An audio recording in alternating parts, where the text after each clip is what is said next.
మెదక్ జిల్లాలో వర్షాలు దంచుకొడుతున్నాయి. ఎగువ ప్రాంతంలోని సింగూరు ప్రాజెక్టు గేట్లు ఎత్తడంతో మంజీరా నదికి భారీ వరదలు పోటెత్తాయి.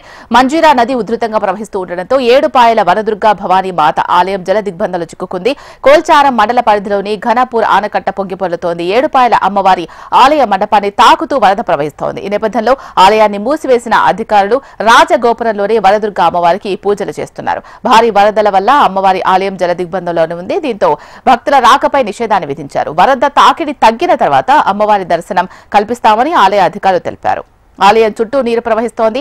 గర్భగుడి వద్ద నది ప్రవాహం కొనసాగుతోంది.